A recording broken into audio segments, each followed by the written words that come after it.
Bab 37. Upah dari usaha yang sungguh-sungguh. Jika pekerjaan yang dibangun seseorang tahan uji, ia akan mendapat upah. 1 Korintus 3 ayat 14. Mulialah pahala yang dianugerahkan ketika para pekerja yang setia berkumpul di sekeliling tahta Allah dan tahta Anak Domba. Ketika Yohanes dalam keadaan fanahnya melihat kemuliaan Allah, dia terjatuh seperti orang mati. Dia tidak sanggup menahan pemandangan itu. Namun ketika anak-anak Allah mengenakan keabadian, mereka akan melihat dia dalam keadaannya yang sebenarnya. 1 Yohanes 3 ayat 2. Mereka akan berdiri di hadapan tahta, diterima di dalam kasih. Segala dosa mereka telah dihapuskan, segala pelanggaran mereka telah dihapuskan. Kini mereka dapat memandang kemuliaan tahta Allah yang tak pernah padam. Mereka telah mengambil bagian bersama Kristus dalam penderitaannya. Mereka telah bekerja bersama-sama dengan Dia dalam rencana penebusan, dan mereka mengambil bagian bersamanya dalam sukacita melihat jiwa-jiwa diselamatkan dalam kerajaan Allah di sana untuk memuji Allah sepanjang kekekalan. Saudaraku, saudariku, aku mendorongmu untuk bersiap menyambut kedatangan Kristus di awan-awan di surga. Hari demi hari, buanglah cinta dunia dari hatimu. Pahami melalui pengalaman apa artinya memiliki persekutuan dengan Kristus. Bersiaplah untuk penghakiman, agar ketika Kristus datang untuk dikagumi oleh semua orang yang percaya, kamu mungkin termasuk di antara orang-orang yang akan bertemu dengan Dia dalam damai. Pada hari itu, orang-orang yang ditebus akan bersinar dalam kemuliaan Bapa dan Anak. Para malaikat sambil menyentuh kecapi emas mereka akan menyambut sang raja dan piala kemenangannya, mereka yang telah dibasuh dan diputihkan dalam darah Anak Domba. Nyanyian kemenangan akan dikumandangkan, memenuhi seluruh surga.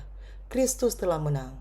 Dia memasuki pelataran surga, ditemani oleh orang-orang tebusannya yang menyaksikan bahwa misi penderitaan dan pengorbanannya tidak sia-sia.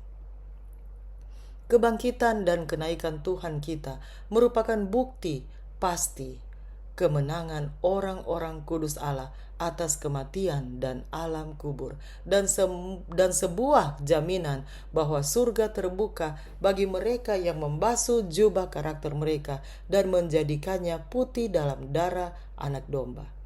Yesus naik kepada Bapa sebagai wakil umat manusia, dan Tuhan akan membawa mereka yang mencerminkan gambarnya untuk melihat dan berbagi kemuliaannya dengan Dia.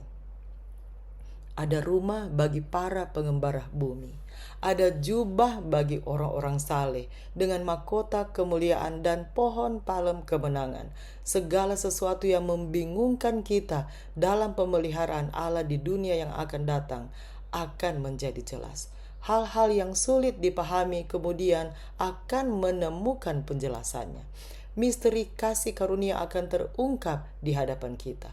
Ketika pikiran kita yang terbatas hanya menemukan kebingungan dan ingkar janji, kita akan melihat harmoni yang paling sempurna dan indah. Kita akan tahu bahwa cinta yang tak terbatas mengatur pengalaman-pengalaman yang tampaknya paling sulit. Ketika kita menyadari pemeliharaan lembut Dia yang membuat segala sesuatu bekerja sama demi kebaikan kita, kita akan bersukacita dengan sukacita yang tak terkatakan dan penuh kemuliaan. Rasa sakit tidak mungkin ada di atmosfer surga. Di rumah orang-orang yang ditebus tidak akan ada air mata. Tidak ada kereta pemakaman, tidak ada tanda-tanda duka. Tidak seorang pun yang tinggal di situ akan berkata, "Aku sakit," dan semua penduduknya akan diampuni kesalahannya. Yesaya 33:24. Gelombang besar kebahagiaan akan mengalir dan semakin dalam seiring dengan bergulirnya kekekalan. Kita masih berada di tengah-tengah bayang-bayang dan gejolak aktivitas duniawi. Marilah kita merenungkan dengan sungguh-sungguh berkat dari kehidupan yang akan datang. Biarlah iman kita menembus setiap awan kegelapan dan memandang Dia yang mati bagi dosa-dosa dunia. Dia telah membuka pintu surga bagi semua orang yang menerima dan percaya kepadanya. Kepada mereka Dia memberikan kuasa untuk menjadi putra dan putri Tuhan. Biarlah penderitaan yang sangat menyakitkan kita menjadi pelajaran yang memberi pelajaran, mengajarkan kita untuk maju terus menuju tanda penghargaan berupa panggilan tinggi kita di dalam Kristus. Marilah kita dikuatkan oleh pemikiran bahwa Tuhan akan segera datang. Biarlah harapan ini menggembirakan hati kita, sebab sedikit, bahkan sangat sedikit waktu lagi, dan Ia yang akan datang sudah akan ada tanpa menangguhkan kedatangannya. Ibrani 10 ayat 37. Berbahagialah hamba-hamba yang ketika Tuhannya datang didapati sedang berjaga-jaga. Kita dalam perjalanan pulang ke rumah. Dia yang sangat mengasihi kita rela mati demi kita, telah membangun sebuah kota untuk kita. Yerusalem baru adalah tempat peristirahatan kita. Tidak akan ada kesedihan di kota Tuhan. Tidak ada ratapan kesedihan. Tidak ada ratapan harapan yang hancur dan kasih sayang yang terpendam yang akan terdengar lagi. Segera pakaian yang berat akan digantikan dengan pakaian pesta. Sebentar lagi kita akan menyaksikan penobatan Raja kita. Mereka yang hidupnya tersembunyi bersama Kristus, mereka yang di dunia ini telah berjuang dalam pertandingan iman yang baik, akan bersinar dengan kemuliaan penebus dalam kerajaan Allah. Tidak lama lagi kita akan melihat Dia yang menjadi pusat pengharapan kita akan kehidupan kekal. Dan di hadiratnya segala cobaan dan penderitaan hidup ini akan menjadi ketiadaan. Karena itu janganlah membuang kepercayaanmu yang mempunyai pahala yang besar, sebab kamu memerlukan kesabaran, agar setelah kamu melakukan kehendak Allah, kamu dapat menerima janji itu.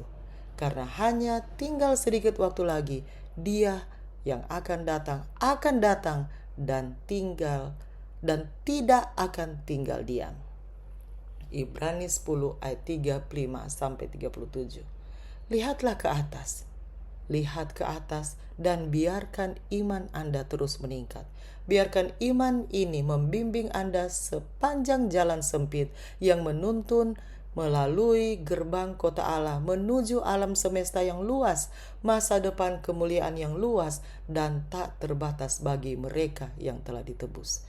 Karena itu, saudara-saudara, bersabarlah sampai kepada kedatangan Tuhan. Sesungguhnya petani menantikan hasil yang berharga dari tanahnya, dan ia sabar sampai telah turun hujan, musim gugur, dan musim semi. Kamu juga harus bersabar dan harus meneguhkan hatimu, karena kedatangan Tuhan sudah dekat. Yakobus 5 ayat 7 dan 8.